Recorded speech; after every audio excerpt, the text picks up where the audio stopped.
Fast forward to March 11, the question that wiggles in the minds of the people who were following the blow-by-blow of the arrest day and sending Digong to The Hague is that why Hanilet chose to remain and not go with Digong on the plane. It was Panelo that convinced Duterte to go home, but it was not clear who gave the assurance to Panelo that all is clear. Who is the Judas then? Duterte knows that when he returns, his enemies will pound him to a pulp. Simula nung na-aresto si Rodrigo Duterte, gumanda ang numero ni Bongo sa survey. Number 1. Magkatabi na sa number 1 si Bongo at si Erwin Tulfo na simula nung na-aresto si Rodrigo Duterte. Ano ibig sabihin yan? Ibig sabihin yan, mga kotsero, ginatasan ng sobra-sobra ni Bongo ang pag-aresto kay Rodrigo Duterte. Meron ako nabasang post. Ito ho, mga kotsero, nabasa ko nung panahon na inaresto si Rodrigo Duterte. So, ano pa, mga first week ng pag-aresto kay Rodrigo Duterte. Di ba, kumalat yung chismis na may Tomb Raider kay Rodrigo Duterte. Tayo ang pinaghihinalaan natin, si Sara. Pero, etong si Kuya, iba ang kanyang teorya. Papakita ko sa inyo yung kanyang pinost. Take note again, this is not mine. Binabasa lang ho natin kung yung post ng ibang tao. So, hindi nyo po kung masasabihang fake news. Binabasa ko lang yung balita ng iba. I'm not claiming this as a fact, but it is posted nonetheless. Nandiyan nagkomento kasi siya tungkol sa pagtraidor kay Rodrigo Duterte. Tayo ang kinukutob natin si Sara. Pero, eto, may iba siyang opinion. O, ito yung kanyang sinabi. Bongo is more comfortable with Hanilet than Zimmerman. That is why Sara, Polong and Baste hated Bongo in a subtle way. Uy, subtle way to. Chismis to, guys. The children has no choice but to abide with Papa Digong that Bongo is the tunay na alila ng kanilang ama. A couple of months back in the Maisog Rally in Pampanga, minura ni Baste si Bongo, kumpare kita pero isa kang traidor. Ayan, naalala ko to eh. It started way back in 2021 when Sara is leading in all surveys for president, but Digong pushed Bongo to run for president and he as VP. Totoo din nangyari to. It did not materialize since there was a heated argument between Sara and Digong. This was reported, mga kotsero Ang nag-leak po nito ay si Mon Tulfo. In the end, Digong, who could not control Sara, succumbs to the wishes of her daughter.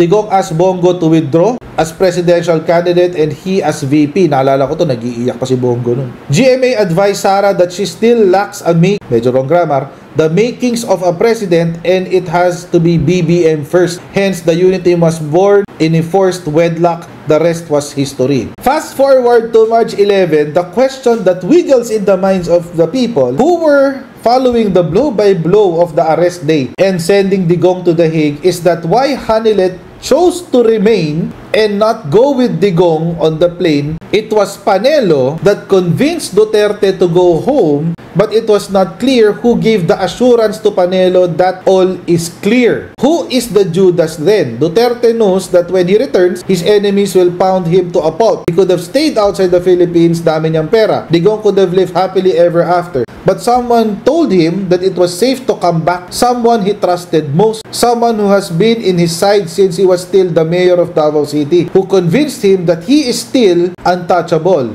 Well, ayan who ratted on Digong. Ang teorya neto ni Otto Jorel, ang nag-traidor daw ay si Bongo. Hindi ho natin sigurado kung totoo yan. Ako, mga kotsero, again, ang teorya ko is si Sara Duterte. But, is it plausible? Or posible ba na si Bongo ang tumraidor kay Rodrigo Duterte? Let's say pwede. Doon muna tayo maglalaro. Sabihin natin pwede. Anong magiging pakinabang kung tatraidorin ni Bongo si Digong? Magbigay naman tayo ng ating conspiracy theory. Kung si Bongo ang tumraidor, ano ba ang magiging pakinabang kay Bongo kung itatraidorin niya si Digong? Well, number 1, dahil siya ang closely associated kay Rodrigo Duterte. Lagi niyang fineflex yan 20 taong ko nang pinagsisilbihan si Rodrigo. Naalala niyo nung umiyak siya doon sa rally? Ibalik natin si Digong, ganyan, etc. To which, mga kotsero, alam niyo ba na sumagot si Sara Duterte doon? Alam niyo kung anong sinagot niya? Mag-move on na kayong lahat. Syempre, hindi niya papatungkulan yun kay Bongo. Kasi syempre, hindi niya i-reveal na may infighting na naman sa loob. Again, this is a conspiracy theory pero parang yung kanyang sinabi na yon, yung kanyang binanggit, ay pinatatamaan si Bongo. In one way or another, in not so many words, sinasabi niya, manahimik ka dyan, Bongo. Ako na ang nandito, di ba? In the same interview, ano sinabi niya? Nag-iisa lang ako dito. Ibig sabihin, iniwan niyo akong lahat. Ang habol nyo lang talaga sa tatay ko, yung pakinabang nyo sa kanya. Pero ngayong panahon na akulong siya, sino ang nandito? Ako lang, sinabi nung anak. Sa conspiracy theory natin kay Sara Duterte, sinabi natin na baka parinig yun kay Bongo na wala na kayong magagawa. Akin na yung tatay ko finally. Eto, sa conspiracy theory naman ni Bongo, baliktad. Sinasabi nung anak kay Bongo, wala kayong, iniwan nyo kami sa ere. Pero mga kolsero, kung papansinin nyo, simula nung na-aresto si Rodrigo Duterte, gumanda ang numero ni Bongo sa survey.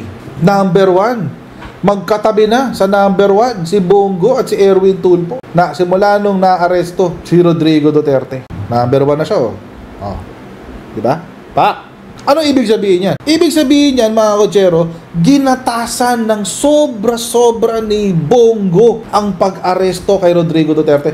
In fairness, mga kotsero, sa lahat ng press con nandun siya. Simula nung aresto, habol-habol pa siya kunyari kay Digong. Saan nyo dinala si Tatay Digong? Saan nyo dinala si Tatay Digong? Saan nyo dinala? At kinausap pa niya si Jean Fajardo, sabi niya, saan nyo dadalhin si President Duterte? Tapos nagreklamo siya, tingnan nyo, hindi ako sinasagot. Itatago na nila si Rodrigo Duterte. Uy, best actor, galing-galing. Tapos nakadetain, nandoon sa Villamor Air Base. Oo, ito yung pinaka-nakakatawa sa lahat Nasa Villamor Air Base, ang dami-daming pagkain. Imposibleng hindi nakita ni Bongo na maraming pagkain doon sa Villamor Air Base. Anong ginawa ni Bongo? Ginatasan uli ni Bongo. Anong sabi? Magdadala lang ako ng pizza kay Presidente. Magdadala lang ako ng pizza.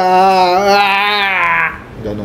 Tapos, hindi pa doon natapos. Panay ang pa-interview niya sa press. Interview. Oo. Hindi siya umalis doon, interview. Si Sara dumating gabi ni. Tapos, ano nangyari? After nun, nag-rally. Kinabukasan. Pagkatapos mag-rally, sabi niya, matagal ko nang kasama si President Duterte. Matagal ko na siyang pinagsisilbihan. Higit 20 taon na. Ako pa ang nagsusubo ng gamot sa kanya. Ako pa ang nagpapainom ng gamot sa kanya.